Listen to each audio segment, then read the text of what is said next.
All right, how we doing, everybody? This is AJ Torres from Colin Strikes, courtesy of Undrafted Sports. Now, you guys know I love conspiracy theories, and right now, from what Tyler Glasnow said, he recently just got hurt. He's trying to avoid Tommy John surgery, although I think it's inevitable. So, what he's trying to say is he thinks that not using sticky substances is the reason why he got hurt. Now, I've been trying to talk to a couple people that are in medical, and they think, you know what? I don't think it happened in just one start. When you have a UCL tear, it's a gradual injury, and it could happen. It's just you got the bands in the elbow, and essentially when those things overextend or they break, it just happens. I don't think it happened in one start. But anyways, this guy's the biggest whistleblower in MLB since Mike Fiers with the whole sign stealing scandal with the Houston Astros. So he goes, listen, I don't use spider tack. My thing of choice is sunscreen and rosin. And he's talking about how he has to, when the news broke out about, them cracking down, people getting suspended. So what happened is he goes, I got to carve it deep more. He's changing the grip on his pitches. He goes, I'm running out of sweat on my body and, all that. Now, there's a big petition saying that sunscreen rosin, like, why not? But at the same time, if a guy's going to be lights out using sunscreen rosin, a lot of times the favorite to many pitchers has been pine tar. But with spider tack, if you haven't noticed, Fuzzy just got his video taken down. He bought a little tiny bottle. It's literally like it's like an inch tall by like 2 inches in diameter, and he opened it up, and it's so sticky and so gooey. It's think of a type of silly putty on steroids. Ironically, I'm talking baseball, and I mentioned the word steroids. I know. So essentially, he just said, listen, your favorite pitcher 50 years ago used something. I don't use spider tack. I use sunscreen rosin. He's admitting to it. And what's going to happen is MLB, in just a couple of days, on June 21st, is going to drop the hammer and start enforcing this. And what happens is if a pitcher is being caught, I went over the rules an episode ago.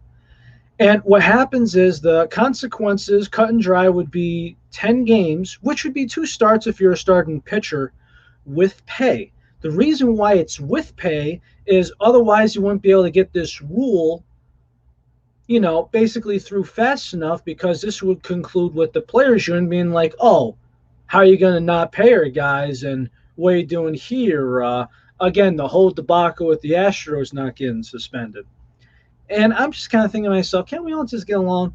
Listen, I know the Astros were unpunished, but this has been something going on in the rule book since the beginning of time, and people have been doctoring the balls since the 1800s. So do I think that Tyler Glasnow has a point with sunscreen and rosin?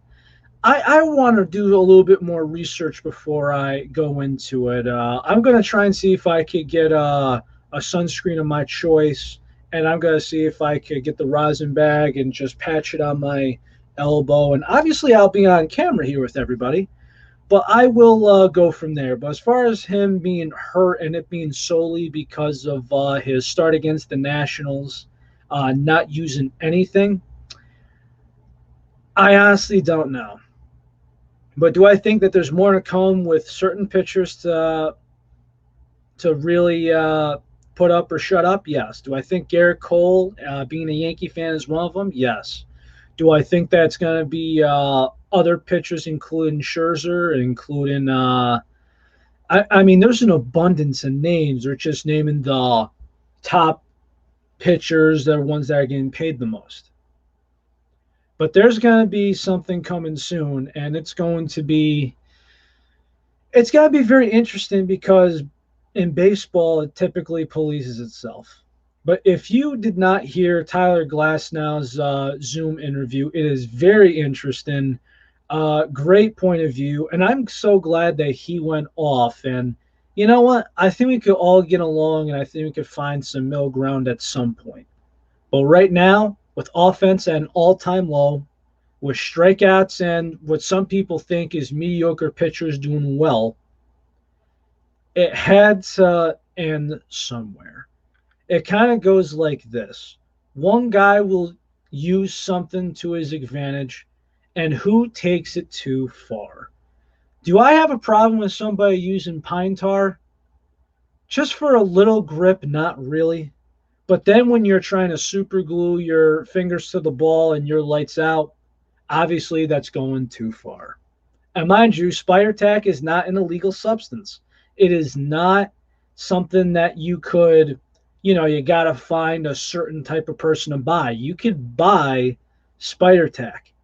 It's not hard to get. I'm pretty sure. Let me just double check this just so I don't put my foot in my mouth. Let's see. If I go to Amazon, because that's the number one site where everyone gets everything, you could buy Spider Tack. Now, I think it's a little bit expensive, but they actually have, let's see, Spider Tack Competition and Spider Tack Light. I mean, they're a fortune. But yeah, certainly unavailable on Amazon. What's the Spire Tack Heavy? Wow. 24 ounces is $77. No wonder why those pitchers are getting paid big money. Because if you got to go through one of those every start, it kind of gets a little bit much. All right. I think I've been here long enough, but I hope you enjoy this one, and we'll see what's soon to come. I think offense is going to be up, up, up, and I think it's going to be great for the game. This is AJ Torres at Calling Strikes, courtesy of Undrafted Sports, and we'll see you next time. Have a good one.